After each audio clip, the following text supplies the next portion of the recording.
This is Duke University. Thank you all for joining us, and welcome to the Sanford School of Public Policy.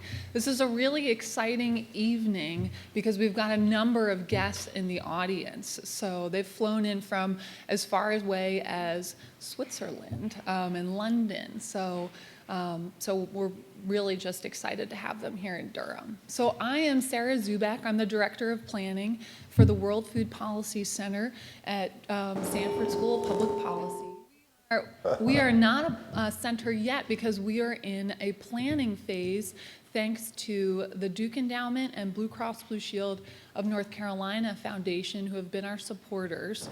And this vision has come from our dean, the Sanford School of Public Policy Dean, Kelly Brownell. Kelly and I were at Yale together back in the day when I was a student and he was in the psychology department. So I'm happy to have come full circle now down here at Duke together. And down at Duke, we're excited to show our guests just how excited people are about food in this area. We've got folks in the crowd from NC State, we've got people from UNC, we have community members, we've got just a whole host of faculty, graduate students, and community members here today. So thank you all for joining us. I'm going to turn things over now to our going to describe a little bit more of the vision for the World Food Policy Center and then introduce some of our guests. So thank you, Kelly. Thank you, Sarah. So I'm delighted to welcome you to our home. As Sarah mentioned, I'm the Dean of the Sanford School of Public Policy. Some of you may not know that the school bears its name because of the efforts of Terry Sanford, who was governor of North Carolina, president of Duke University for a dozen years, and then U.S. Senator.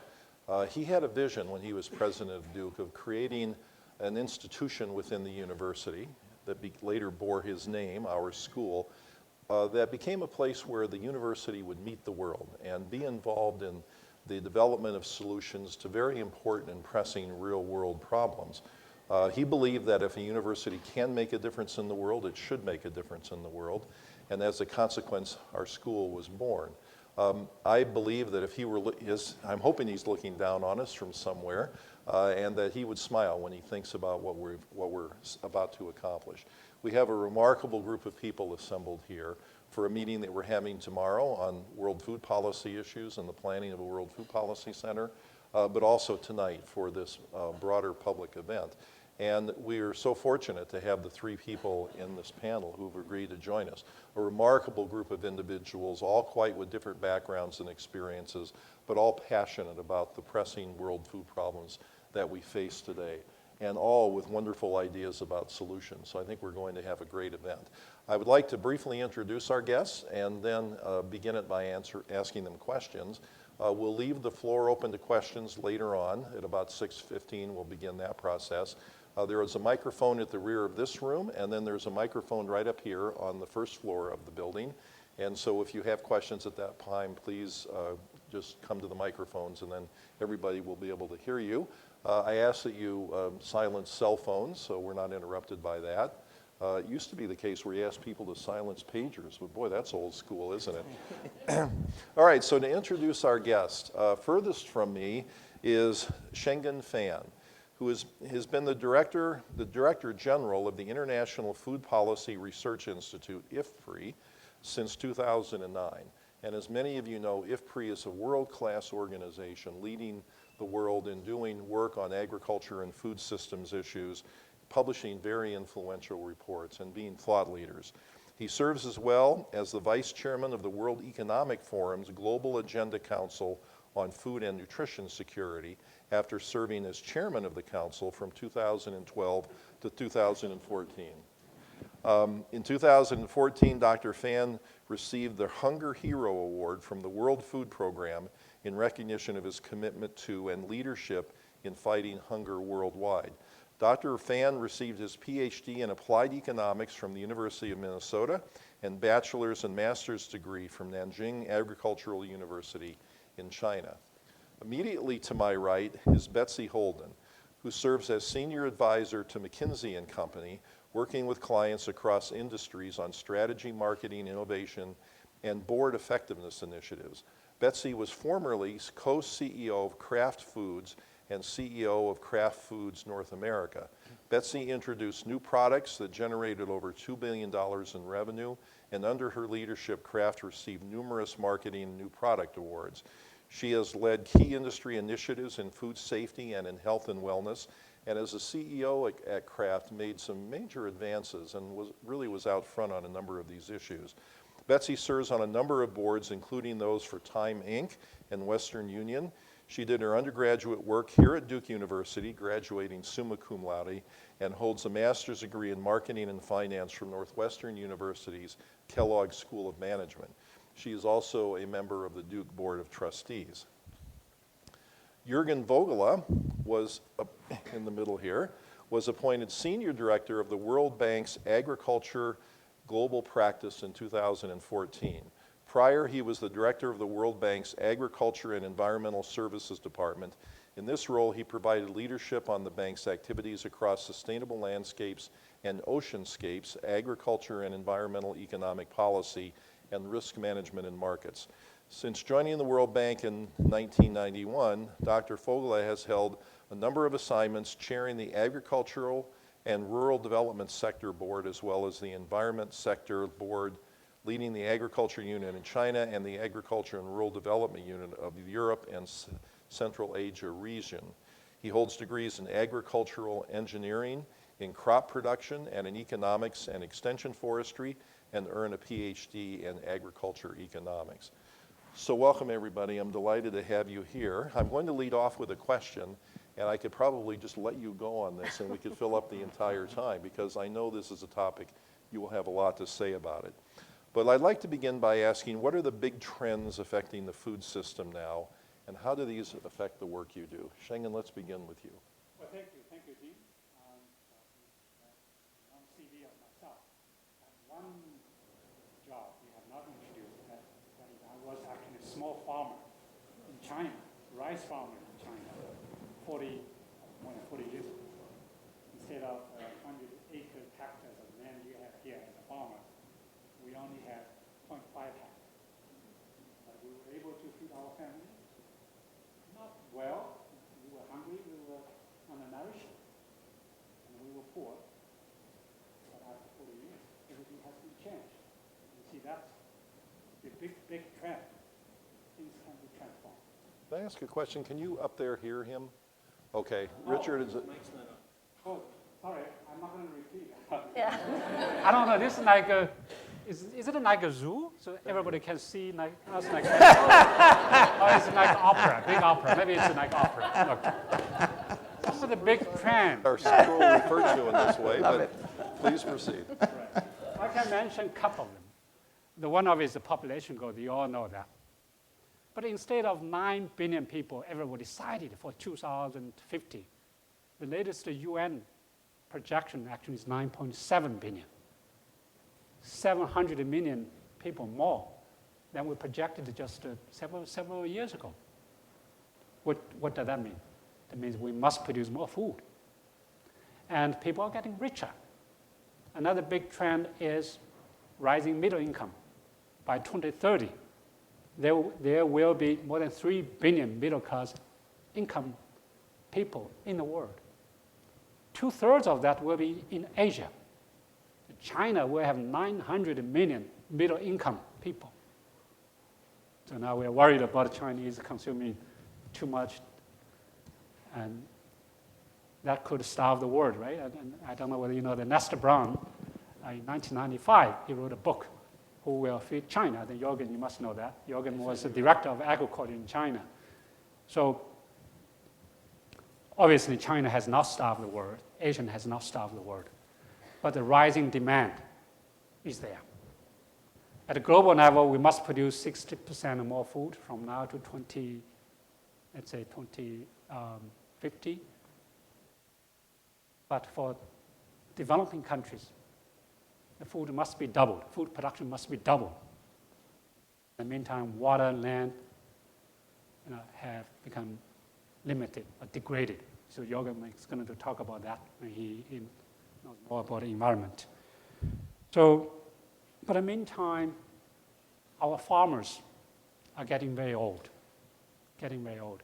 In Africa, in some of the countries, the average age of farmers is more than 50. Some countries even 60. My own country, China.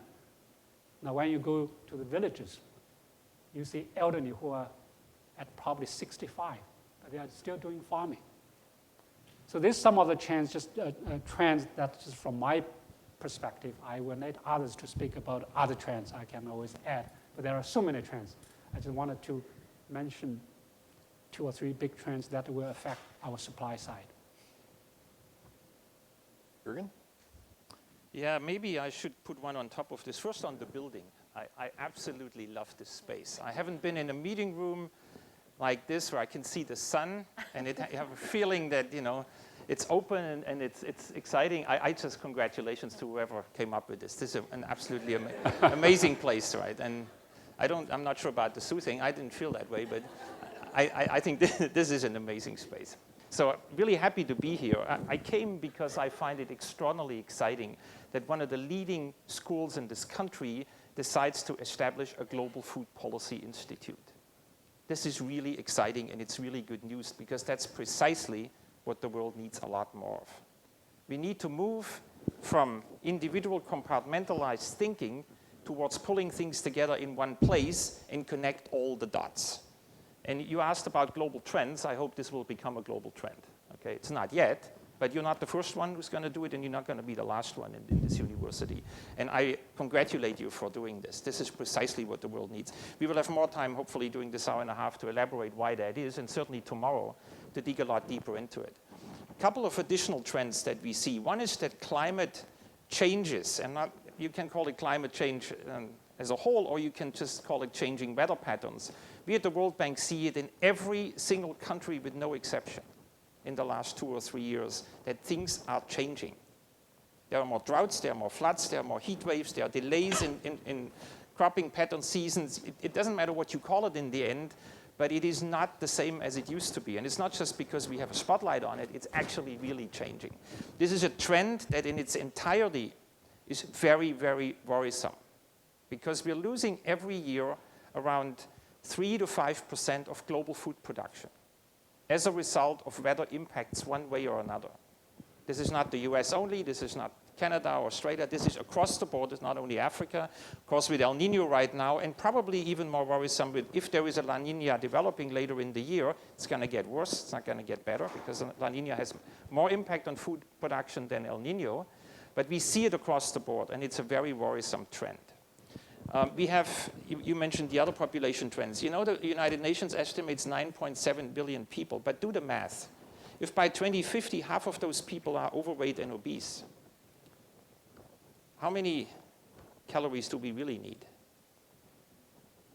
A lot more than that. It is much more the equivalent of 11 billion plus, because there is a much larger consumption demand going forward, unless this trend changes. Let's not underestimate what that actually means. Another very important trend is the groundwater deterioration and depletion around the plate. All of you have heard this before, and it's just one other academic topic when you think about it. When you look at it in aggregate in its entirety, there are 11 major grain production basins in the world. The US has a couple. There's not a single one where the situation gets better. I don't have graphs, don't know PowerPoints today. Just imagine 11 lines, all of them going that way over the last 40 years, and no change in sight. No one has yet figured out how to reverse the trend around a large basin. Individually, yes, in small places, yes, but no reversal in trend. This is a global trend that should worry us more than anything else, to be quite honest. If you have the money, you can go around it to some extent, but if you don't, like in parts of northern India, parts of Africa, and other parts of the world where you don't have that sort of investment, very worrisome trend. Just leave it as that. We'll get back to more of those trends as they go. Betsy? I'll just build on, I won't repeat. I think the first one with the population growth, it just sort of the alarming bells of scarcity and how much more productivity is going to be needed and how much waste I think we talked about in the system. 30% in emerging markets, 30% is lost between the farm and getting to either a plant or to be consumed. in our world, in developed markets, 30% is wasted basically from at retail, at restaurants, and at our homes. So if you think about the problem we're talking about, 60% more, you've got 30% of waste right there that we have to figure out collectively between all of us how to solve it. You talked about it. It's interesting, sort of the flip sides of the coin. We've got 800 million people right now who are chronically undernourished. Right. We've got 2.1 billion people that are obese. So clearly some significant challenges. I think the other one would be food safety. Clearly, as the supply chains become global, as you see in the US, really, I would say a dichotomy where you've got a lot of smaller, more entrepreneurial, more local artisanal companies, and you've got large companies. You have very different standards in some of the food safety issues. And so we've got some challenges in our supply chain of getting to global standards that are applied consistently across the board. And I think that's probably one of the other challenges. I think the other thing in the US that we're seeing is really, polarization. So you're seeing sort of the loss of the middle. And so you're seeing desire for a lot more organic, a lot more, as I said, craft, sort of artisanal types of foods, which again aren't scaled as well. So it's, again, some challenges there. Could I just add sorry, is it on? One trend, I think both Juergen and Betsy has mentioned the hunger issues. So there's another type of hunger called hidden hunger. It's a lack of micronutrients, vitamin A, zinc, and iron. So that sort of hidden hunger is equally damaging than the visible hunger. You know how many people have hidden hunger problem? 2 billion people. 2 billion people. So if you add all this together, 1/3 of the population has the so-called malnutrition issues. Either eat too much, or eat too little, or eat the wrong stuff. So I just wanted to add that one. And food waste issues, where we heard about it, 1/3 of our food is wasted. But don't forget the food wasted, 1/3 of the food wasted has malnutrition. So you waste more than 1/3 of the nutrition. And also in terms of economic value, it's more than 1/3. 1.3 billion tons of food is wasted. That's double the amount of Chinese consumption every year.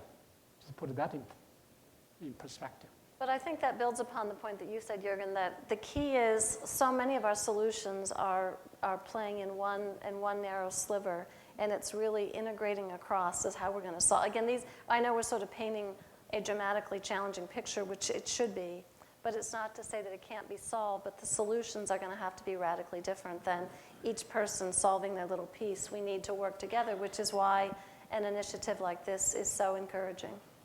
So maybe we will have a conversation tomorrow on food waste, no question. Food waste was always there, we know that. But for some reason we kind of lived with it because it was ethically wrong and morally wrong, but it didn't really do a lot of harm in a way. Today that's profoundly different. Do you all know what the global footprint of our food production is when it comes to global greenhouse gas emissions? What percentage of the global greenhouse gas emissions are a result of the way we produce our food? Anybody want to volunteer a number? 30.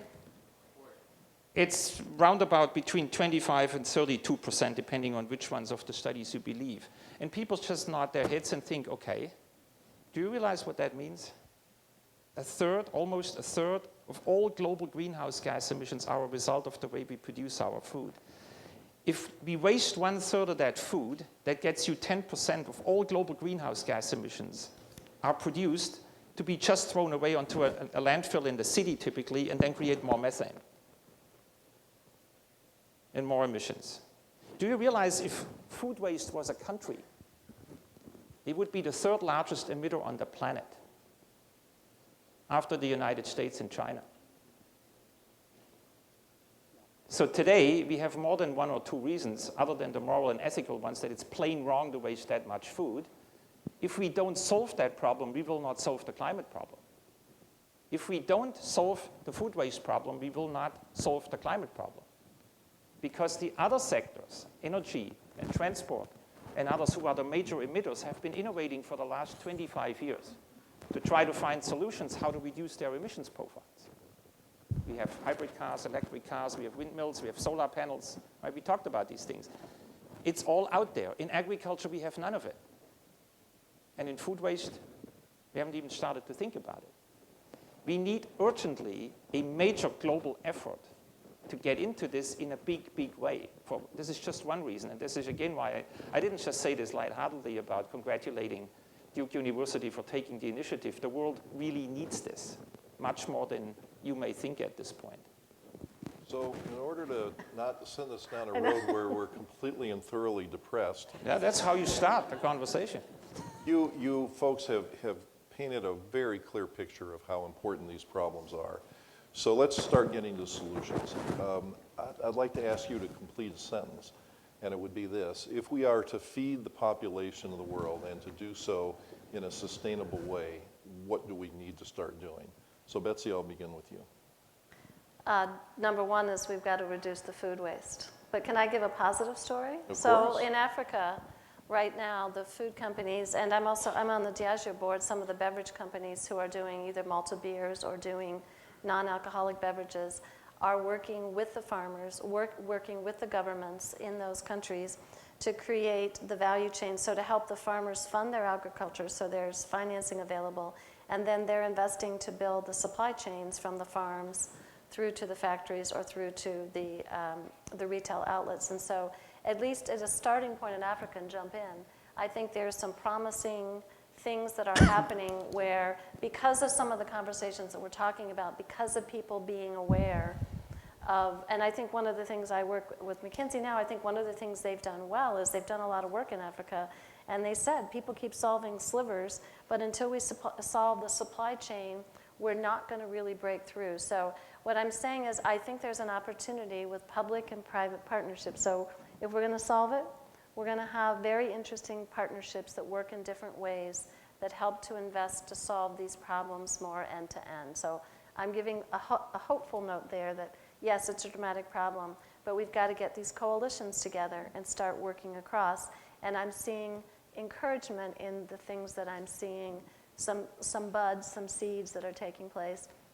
The food and beverage industry has also gotten together into a sustained agricultural initiative platform where they're also pooling so that they can work in different countries collaboratively, non-competitively, to help build these infrastructures. So I'm starting to see some seeds of partnerships that give me some hope. Juergen, what would you say in answer in response to that question? It's a big question how to solve all the problems of the world. So let me start. We need a food system that is much more climate smart. We've talked about this before. We need high productivity because if we don't increase productivity, we can't solve the climate problem. Just extensive agriculture will absolutely mean larger areas will have to be used for production, which means fewer trees on the planet. It's a simple equation. But intensification has to be done in a real sustainable way. And I don't want to repeat bad news, but it is a reality. And I think the reason I'm being pretty stark in my description of what's wrong is because people don't feel urgency in my sector. They don't feel it's urgent. It's not Ebola. It's not migration in the Turkish border. It's not, the kinds of things that get people out of their seats. Yeah. But it is even, in my view, even more dangerous and even more urgent to deal with it today than many of the things that we are seeing today, because they are partly the reason for why we're seeing these migration trends and other things. We need a system that's highly productive on a sustainable basis. Not easy to do, and we are far away from it. I mentioned the footprint. We have huge over-fertilization rates. We use Stone Age technology to produce our food. With that, I mean, I'm German, right? So Germany invented in 1906 what's called urea, the nitrogen fertilizer that all farmers around the world use. It's Haber-Bosch synthesis.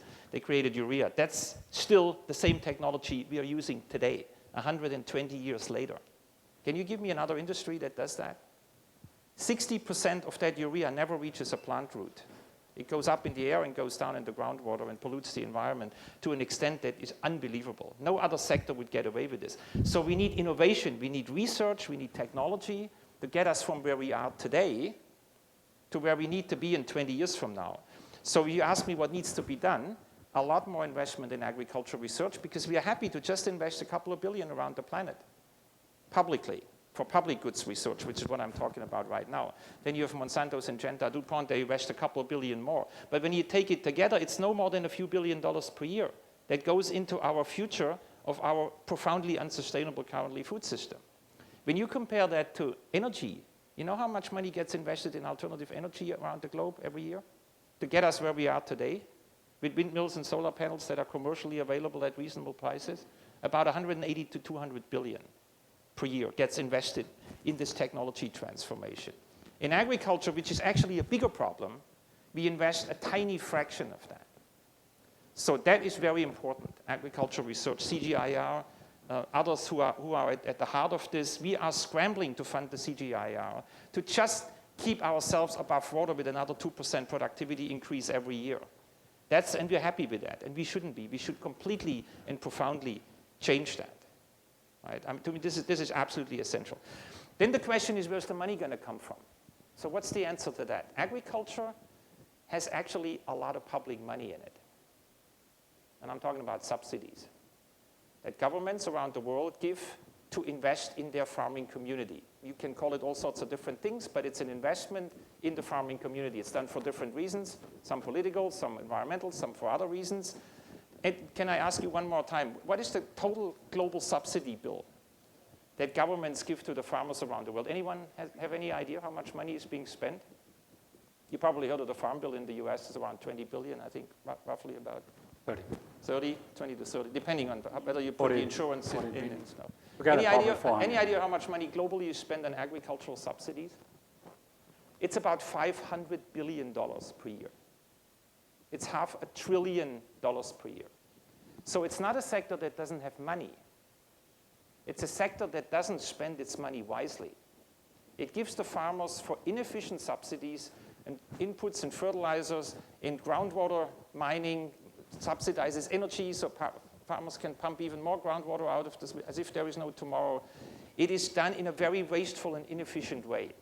So our job, and this is why the Policy Institute is so hugely important, is to make the case to these countries why it is critically important to use that scarce resource for something that gets you a return on this investment.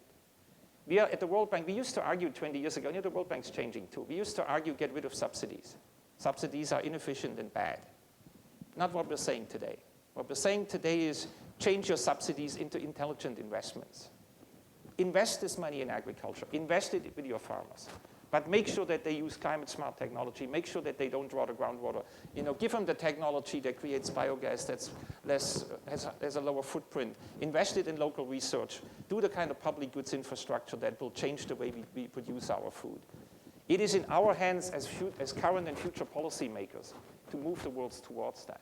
I'm not out there asking for more money, which is often what's happening. We don't need more money. We need to change. We need to use it differently. Hey, Shenggen, how would you respond? Yeah, I think 3 points or 3 opportunities. So number one is very much related to what Juergen said. We must invest more in research, in generating new technologies. But here I wanted to emphasize these newer technologies must have multiple wins.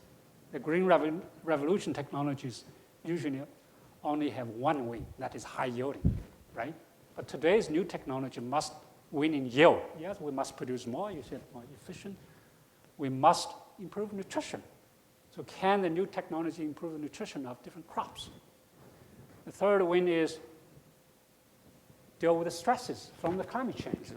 Yeah, drought, floods, heat, diseases. So we have to have multiple wins, maybe even 3 or 4 wins. And the CGIAR have some technology like that. There is a rice called a C4 rice. And I learned a lot from our scientists, our colleagues from other CGIAR centers. They explained to me why this rice is very different. It's a crazy rice because it has 4 carbons instead of 3. When a crop has 4 carbons, it's more efficient in using water, more efficient in using sonar, more efficient in using energy, and also more efficient in using fertilizers. Several wins already there. But nutrition is another win that still yet to be added to that rice. But here at IPRI, it's a policy institute, but we also do some breeding work.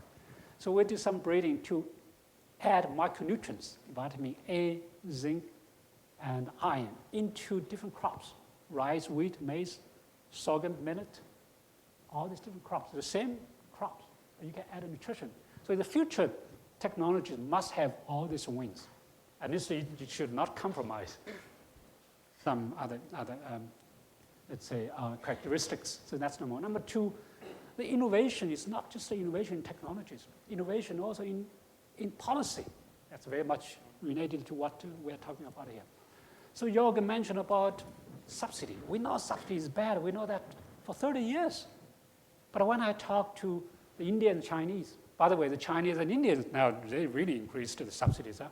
So 20% of their agriculture value is from subsidies, compared to some OECD countries, they have already begun to move the subsidies away. So why it's difficult? Because politicians tell the farmers, oh, you gain from subsidies. But from our study, actually farmers don't gain from subsidies. They actually lose.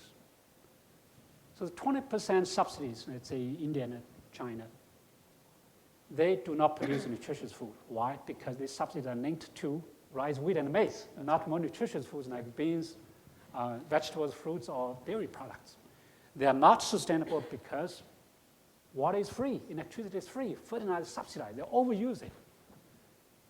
And obviously, it's not economically efficient. They use so much money, they don't have a good return. Right?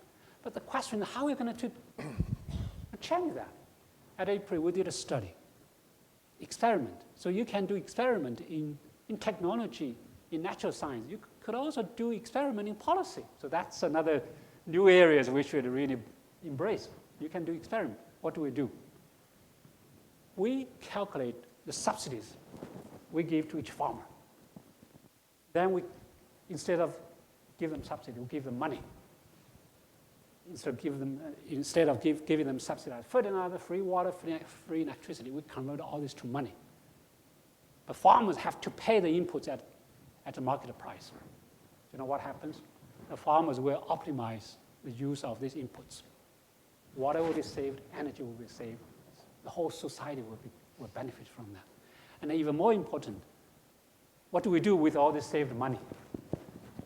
Yes, invest that money in infrastructure. And more importantly, to invest in more nutritious crops. I think we have one of the experts here, Corina. They have worked on this issue for a long time. How can we really design certain so-called nutrition-driven value chains? So that's the policy innovation. So I think as a new institute, I think you are probably new kids on the block. April probably is one of the oldest one in this area. And your name is very similar to ours. International, yours is World, policy is all there. Ours is Institute, Center. But we have something in common. That is, we must innovate in policy. Now, my last point is partnership. There are lots of interesting partnerships. One partnership, I think Betsy may have mentioned, is Grow Africa initiative, initiated by the World Economic Forum. You are talking about 200 multinational companies come together to work with the African Union, to work with the national governments. So, but it's a country-led, country-owned program, but with private sector there. So for the last 4 or 5 years, $1.8 billion have been invested by this private sector company. And 8.7 million smallholder farmers have benefited from that investment. So partnership, farmers, governments, the private sector companies, research organizations like us, so we provide neutral independent evaluation whether they have really achieved the targets, whether everybody benefited from that. I'll stop here. So the problems that you're describing will defy simple solutions, will defy incremental changes, and really require profound differences in thinking, profound differences in practices. That will require countries around the world understanding that these are very important problems and getting to work on them, and doing so very quickly, because we're talking about world water shortages that could reach some crisis tipping point within 15, 20, or 30 years, world population doubling in the next 50 years. These are all things that are right around the corner, and if we wait until those tipping points get reached, it might very well be too late. So do you believe that the right people around the world are getting it, understanding the severity of these problems and getting to work on them? Shenggen, I'll begin with you. Well, I think the good news is, yes, some of the challenges have already begun to be understood by many, but we must do more. How can we really make sure that different stakeholders also accountable to what they do? Juergen and I discussed some of the so-called Global Food System Index 2 years ago, again on the WEF, World Economic Forum. So we know that we must reshape our food system. I mean, our current food system is not sustainable, does not produce nutritious food, it's not inclusive, not economically efficient. We must reshape it. How do we do this? So we are thinking to create a food system index. You have seen our global nutrition report, right? Or our global hunger index. That index is very powerful. Do not underestimate that. So you can rank the country where they are in terms of the food system, good or bad. Maybe Switzerland is maybe number one, or I don't know. I know we have some guest who is working on the Swiss food system. If you rank the countries based on the performance of 6 indicators, right? That's right. Climate resilience, sustainability, nutrition, inclusiveness. Women, youth, and smallholders must benefit from that. Poor people have to benefit from that. So all these 6 dimensions. So we can create an index that has these 6 dimensions to make sure that the government knows, okay, where is your problem? You said, well, where do we start or where do we work? So with all this index, we can see which country has performed well in one dimension, but performed not so well in another dimension. And in my experience with that index is in India, we even created a state-level index, hunger index. Then different states begin to argue why you are doing better than me. Is it a data problem? Is it because we have messed up with our policy? So it's quite interesting from initial denial to sit down to look at the issues, problems, to move to action. Well, Juergen, let me rephrase the question a bit for you, because you've already answered to some extent by saying that this is not Ebola and this is not immigration at the border that might capture people's immediate attention. How do we go about getting the world more interested in these topics and taking action more quickly? Right, so let me build on what he said because it gets us there, right? So when we had this conversation about 2 years ago, I think in Davos at the World Economic Forum, to sort of say, there are countries out there who actually are doing quite well. They're really ahead of others. Brazil, when it comes to food, come to mind. Rwanda in Africa comes to mind. Those of you who have followed Rwanda closely over the last 5 years, nothing short of a miracle what happened in that small country. Vietnam doing a lot of positive things. So we try to say, so how do we capture this and tell the story and begin to convince others that it's actually not that difficult to do the right things? It's a handful of policy changes. It's higher level attention at the top, et cetera, et cetera. So we're working towards it. Are you all familiar with the Doing Business indicators of the World Bank? Probably one of the more well-known brands, highly controversial because none of them is perfect, as we all know, but that is not the point. The point is that countries feel very bad when they go even one level down. And they go straight to the president, go straight to the cabinet, and there's a conversation next Monday morning in the parliament, what we need to do to get back up on that ranking. So it has a very powerful signaling effect. And I think we should do something similar in food. In the food system, to begin to showcase and put a mirror in front of countries that are really failing their people. They're failing their environment, they're failing their people, and they're failing the system as a whole, and they don't use their public resources well. So that's one way of doing it. The other one that I'm thinking about, and we had this conversation with a few colleagues, you know what got the world rally and unite around the climate change issue? Not everyone, I don't want to name names, I just listened to a speech this morning, but most people now agree that climate change is a problem. And how did we get there? Through an IPCC process. 20 years ago, people were all over the map on climate change. Nobody trusted each other. Nobody believed its other's data. It was all over the place until an IPCC actually brought people together through a process to clearly create a narrative. What is the problem we are facing? And what do we need to do to deal with it? And in the food sector, we haven't had that conversation. Certainly not in the nutrition space. I find it very difficult to understand, for instance, what is actually a healthy nutrition, what's a healthy diet. It's still all over the place. We have some idea that too much of everything is no good and balance is better than, the one but it's very basic. There is no clear direction. You cannot stand in front of a country's parliament and say, folks, in 10 years from now, this is the vision. That's where you need to be. And unless we have that, it's very hard to get the attention of the top leadership.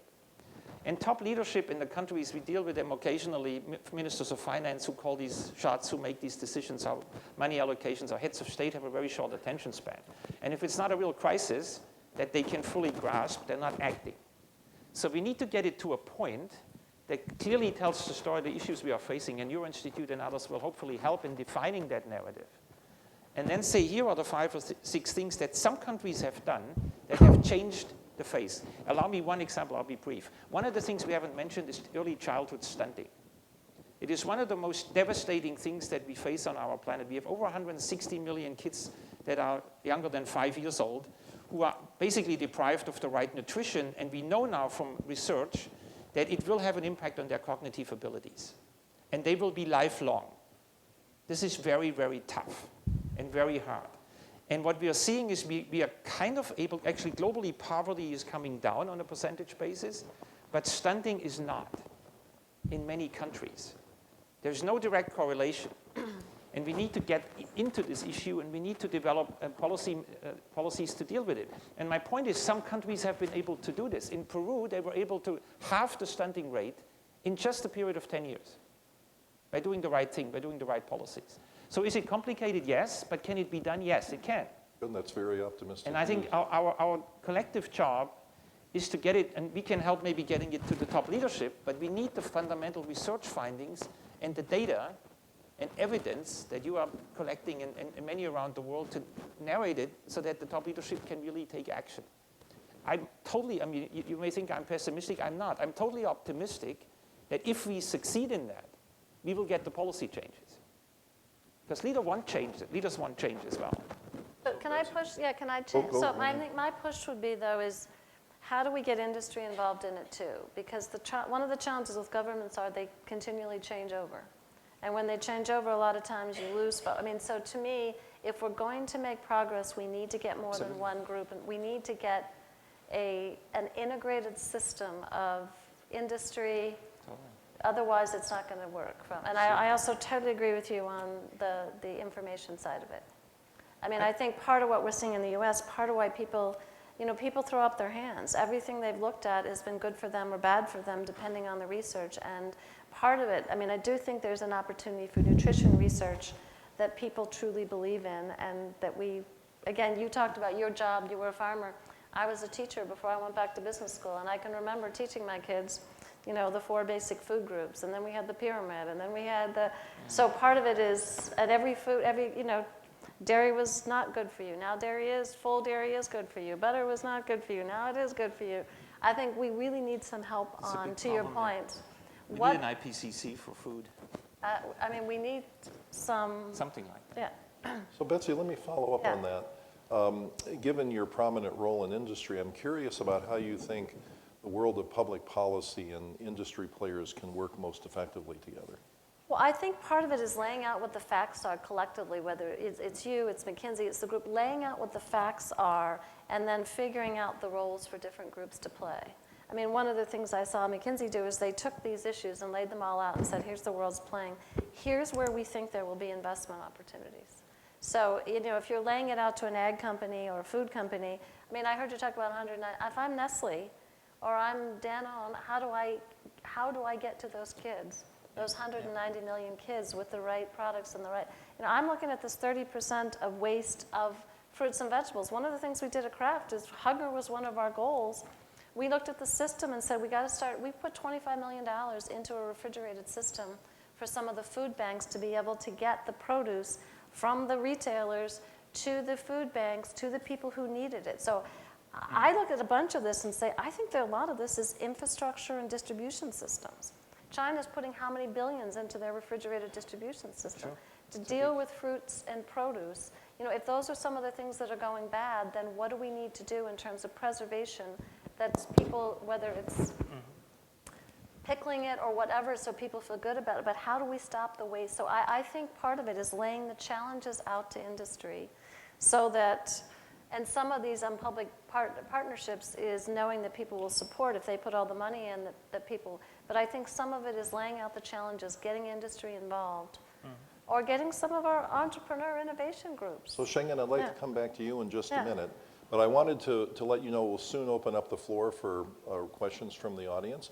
So if you'd like to ask a question, there's a microphone right at the rear of this room, and there's one right up on the first floor. So please go to the microphones, and then we will call on you. Betsy, I just wanted to follow up quickly because you had mentioned in an earlier conversation we had today that the same, and you brought up scarcity as an issue, that the same things that worry the people that are food systems people and environmental people, like scarcity of water and scarcity of arable land and things like that, worry the food companies as well. Could you say something about that? Well, yes, because it has significant volatility on your input cost. And so as a food company where you want to sell X food at a good value to your consumer, and if there's incredible volatility on your input costs, then you can't do what you want to do from a customer standpoint. So it's why, particularly in Africa and other places, why people are getting involved in the whole value chain and investing in it. Being predictable and sustainable. Yes, yes. Okay. Shenggen, you were going to say something. Well, I just wanted to emphasize the importance of evidence, particularly research-based evidence. The USAID, Paul is sitting here, I should really appreciate USAID in supporting some of our country programs, Ethiopia and Uganda, where we invest long-term in connecting data. The household survey data, you're talking about 5,000 households. You're talking about 2 or 3 rounds, same households, you repeat the survey. Not just production consumption, but also child stunting. Yeah. One surprising finding we had is we have seen accelerated progress in reducing child stunting in both countries. 2.5 percentage points per year. Now, obviously, you wanted to analyze why. But with this panel data, this panel data means every year you repeat your survey. We can analyze the causal relationship. So it's not surprising, yes, agriculture, smallholder net agriculture growth, big part of that, but improvement in sanitation, empowerment of women, all this contributed to the magic reduction of 2.5 percentage points per year. If they can continue that for 10 years, that means 25 percentage points. Right now, it's about 32%. It's tremendous progress. This also means we have to work together. So it's not just agriculture, sanitation, right? Social protection, and also empowerment of women. So do not underestimate. In Bangladesh, we introduced some interventions that to educate the mothers to change their behavior to improve nutrition. Just because of that, we can double the impact. Okay, thank you. Why don't we begin? Let me make one more point, Kelly, please, before you go. Because it's quick. And one trend we didn't talk about in the beginning is the trend of urbanization. More than half the world's population lives in cities today and will increase rapidly. The one thing cities don't manage is food. They manage transport, they have an authority, they manage electricity, they manage your water supply, they make sure everybody has a tap. But nobody actually focuses on the food supply. Food supply is chaos in a city. It is purely private. Agriculture and food is actually an inherently entirely private sector. Government doesn't produce food typically, with some notable exceptions in some parts of the world. A lot of rules. But this is precisely my point. There is no sector that is so influenced by public policy and so misguided, to be honest, globally, than the agriculture and food sector. And it's quite different from other sectors. It's different from education and health, where the government has a different approach to things. Agriculture and food is always private. Let's be very clear. We talk a lot about public policy, but it is more private than education, health, and many other things, or even transport or other things. But it's so distorted. And again, this is maybe the reason why we are 20 years behind. It's part of the reason in this sector, and why we really need to rethink. All right, so let's go up to the microphone there, and if you just introduce yourself quickly. Hi there. My name is Christine Tunica. I'm a clinical dietitian over at the Duke Diet and Fitness Center. We are an obesity treatment clinic. And so you might imagine what my question will be in regards to.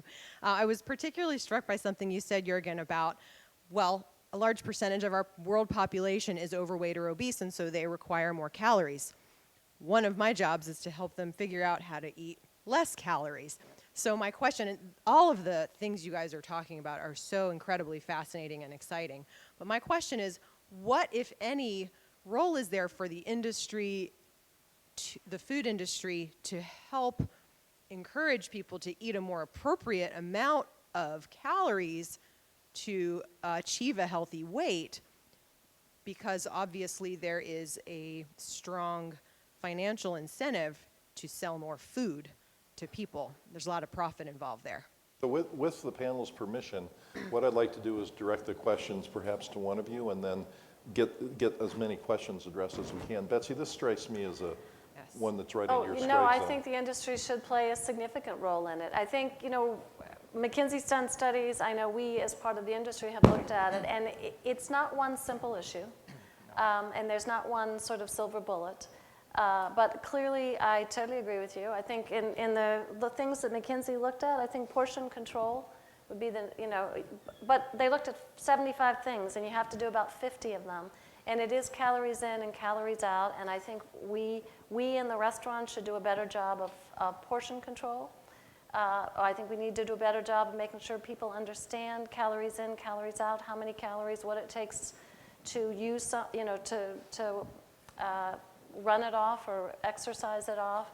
I think in terms of nutrition information, we should depict our marketing practices should not be targeted to kids. We should be making sure that we're spending money behind educating people. So, and in my experience with the industry, people are doing things and stepping forward in that way. But, I mean, and we talked about this, I think this could be a great thing for Duke and Durham to try, because it is about exercise, it's about incentives, it's about marketing, it's about, I talked about education.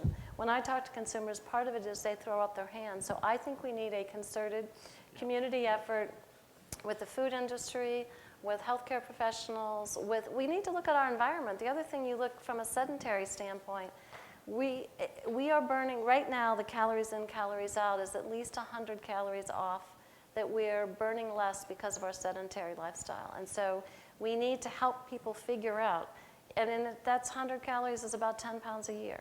And if you look at that over years, that's one of the key things that's happening. And so one of the things we have to do is help to reduce calories. We need to look at our portfolio of products so we're delivering more high-quality, nutrition-dense products.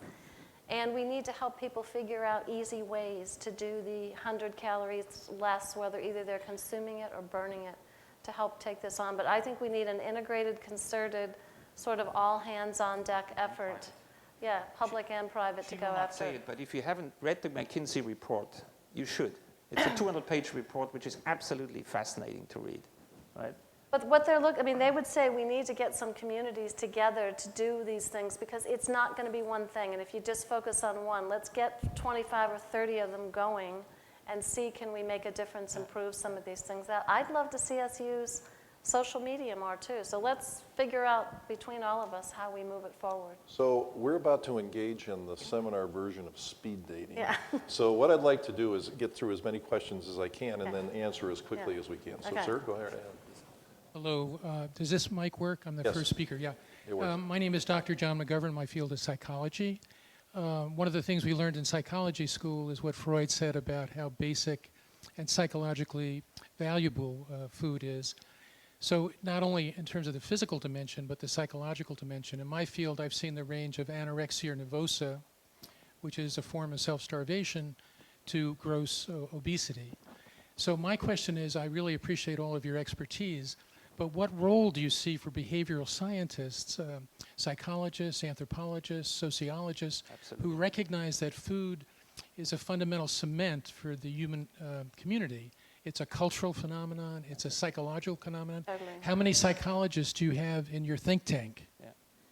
Okay, so how about a speed dating response to this? Anybody? Yeah, well, at IPRI, our nutritionists really begin to look at that issue very seriously and begin to engage with the psychologists to see how can we really change people's behavior.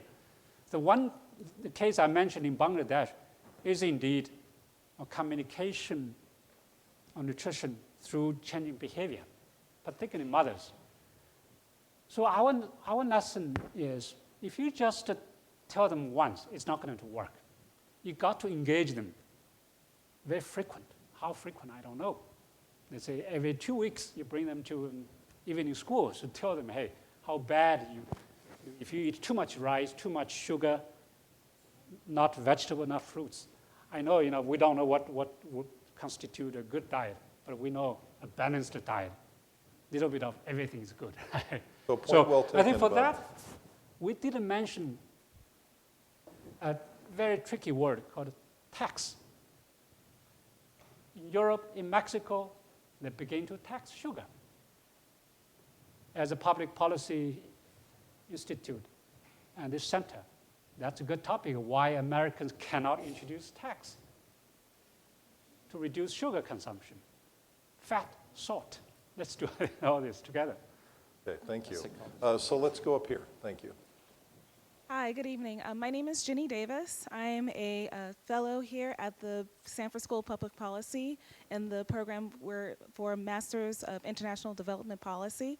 I do thank you all for being here, the panelists and the guests, for sharing your knowledge and your expertise with us this evening. My question is regarding malnutrition on a global scale. I wanted to reach out to you all and ask what is your opinion, or what are some solutions to reduce malnutrition? There have been studies showing that fortifying foods may help with reducing under 5 mortality and also infant mortality. So I wanted to know if you had any other solutions or any other thoughts regarding that. Thank you. I'll answer real quickly. That's one thing we looked at. We would look at each country, look at what the key dietary deficiencies were by age group, and then use that to target to look for strategic fortification. So I think it's a great thing, and I think the industry would be very enthusiastic about working on and supporting that. Go ahead. It's essentially a combination of 4 or 5 things, and fortification is one. Biofortification, breeding crops that have higher nutritional content is another one. Training women, particularly childbearing women, is a third one. School lunch, healthy school lunch and education is a fourth one. And there are clear approaches to this. It needs the commitment of a government and serious funding behind it, and you can change things. Rwanda, I don't know whether you are familiar with the case in Rwanda, it is just transforming the way young mothers feed their children within a period of 3 to 4 years, because they're all learning very rapidly of how to do things differently. And it's a combination of several things. There's not one silver bullet. Shenggen, did you want to respond Yes, to that? well, there is an article some years ago from Lancet. They categorize interventions into several, and nutrition-specific interventions, nutrition-sensitive interventions. So nutrition-specific interventions, the one you are talking about, fortification, the breastfeeding, all this, can only solve 20% of the problem. That's true. What happens to the 80%? Agriculture plays a huge role. Food system plays a huge role there. So I know our nutritionists wanted to use nutrition-sensitive programs. I would call it nutrition-driven programs. Nutrition-driven policy. What does that mean? That means when we begin to design agriculture policy, agriculture strategy, use nutrition as our outcome, not to use grain self-sufficiency, rice self-sufficiency. It's totally wrong. I would call it nutrition-driven programs, policies, or strategies. Right. And That Shenggen can help mentioned that 40% of the problem is actually sanitation. If the kids have diarrhea, none of this works. And that is, in many parts of the world, the biggest constraint to actually absorbing nutrition, even if you have it. So we at the World Bank, we do billions of dollars of sanitation programs with a very specific focus on improving not only health, but nutritional outcomes. All right, let's go down here. Hi, I'm John. I'm an undergrad here, and I'd like to say thank you again for coming. John, would you mind getting a little closer to the mic? Sorry about that. You could lift the mic. You might be able to lift the mic up. Yes. Okay, good. Go ahead. Thank you. You're too tall for that, or you're not stunned. So you mentioned moments ago about the increasing average age of farmers, and I was wondering if you think that's a problem, and if so, what do you think can be done about increasing the interest of younger people in farming? Thank you. Yeah, well, but we actually have done some studies. Well, the people are moving to the cities. That's a good trend. You know, young people want to go to cities to engage with non-farm jobs. And we also studied that if the people move to cities, most likely they will be free of hunger and malnutrition. That's a good trend. But what do we do with our agriculture, our food? The African young people don't want to stay in agriculture. Why? They don't have land. Land is the name. They don't have capital or financing. And they watch too much American movies. Oh, let's go to the cities. Everybody wants to go to the cities. So if you wanted to keep young youth in the farming sector, you better give them incentives. They have to access to land, capital, financing, market, technology. More importantly, also improve the living standards in rural areas. They don't need to go to cities to watch a movie, to take a shower, to charge their cell phone. So we must improve the living standards in rural areas to make sure that the young people will stay voluntary, not just, you got to stay over there. Juergen, you may want to add on that. Yeah, I think we need to rebrand the image of farming for young people. Farming has this image of being dirty and smelly, particularly when you work with certain animals, and it has this image of a backbreaking hoe and work, etc. We need to rebrand the image of farming. Is this possible? Absolutely. Think of cooking. When somebody asked you 30 years ago, what's your profession? And you would say, I'm a cook, they would say, I'm sorry, what went wrong? If you ask the question today, you say, I'm a chef, they go like, wow, you're a chef? It's fantastic, right? So that profession has rebranded itself from a backdoor thing to something that is fabulous for young people to be a chef. Why is it that arguably one of the most important things on this planet, namely providing healthy and nutritious food for all of us, has such a horrible image? And is it possible to change it? I'm 100% optimistic it is. We don't have time, but I can give you numerous examples how we in industry, the bank, in Nigeria, we had a former Minister of Agriculture, his name is Akin Adesina. He's now the president of the African Development Bank. He had a fabulous scheme where he got young people excited about farming. He provided entrepreneurial backup. He had an innovation lab in there. He had technology. They all walk around with a suit and a tie and their cell phone, and they're tied in with the whole community, and they consider them businessmen and women. When you ask them, what is your problem? They don't say, I'm a farmer on 6 acres. They say, I'm a businessman. And they produce with high-tech, stuff that certainly not their grandfathers did. So is that possible? It's like in the US, right? It's completely technology changed. Now it's much more fun to be a farmer. You've got a nice tractor and GPS and all 9 yards. It's fun. You're a business and an entrepreneur. Is that possible around the world? Yeah. Well, I'm glad to see so much interest in people asking questions. We have time for one more, so Norman will go to you. Yeah, hi, thanks so much. This is really wonderful. I'm Norman Wurzba. I teach philosophy and theology here at Duke. And my question is about soil quality. We know that soil degradation and soil erosion rates are still really high all over the world. And I'm asking about what kinds of programs are in place or could be in place to really address the issue of soil fertility, soil quality, carbon sequestration, because that affects not just nutrition, it affects not just the ability of plants to grow in tough circumstances, but also address also climate change, which is a big issue for us because it can capture carbon with these new sort of soil techniques. And I'm wondering what kinds of programs that are in place or need to be in place to address that. Well, this is a very, very important question. Our stewardship of the world's land is really horrible. Let me put it straight to you. It is really horrible. The way we treat our land is absolutely irresponsible. And we are now in a situation where we have about 40% of the world's land surface degraded or seriously degraded, some very seriously. I don't know of a country where this isn't a problem, some more than others. Fortunately, there are solutions out there, and there are a number of programs. China is one. I used to be involved in one for 10 years that basically restored the Loess Plateau, the upper middle reaches of the Yellow River. I've seen it with my own eyes, and I was heavily involved in that. It is absolutely possible to turn this around for good and in a sustainable way if you have the political will, if you work with the local people and through the local people. This cannot be a landscape lens. It has to be a people's lens. It's not the landscape that needs to change. It's the people that need to change their behavior and need to change their practices on the landscape. And if you can combine that, you will get all these outcomes that you talked about. You will get a regreening, you will get carbon sequestration in the system, you'll get higher yields. It's a win-win-win all around. Often the debate is reduced to deforestation and reforestation, but it's only a piece of it. The forests are only a piece of the solutions that we need. We need, across the planet, landscapes that are greener, higher productive, more resilient, and have a lower footprint, in fact, actually become a sink rather than a source of emissions. And there, I mean, we don't have time for this, but I could certainly, if you're interested, tomorrow on a side conversation, give you numerous examples of how this is happening.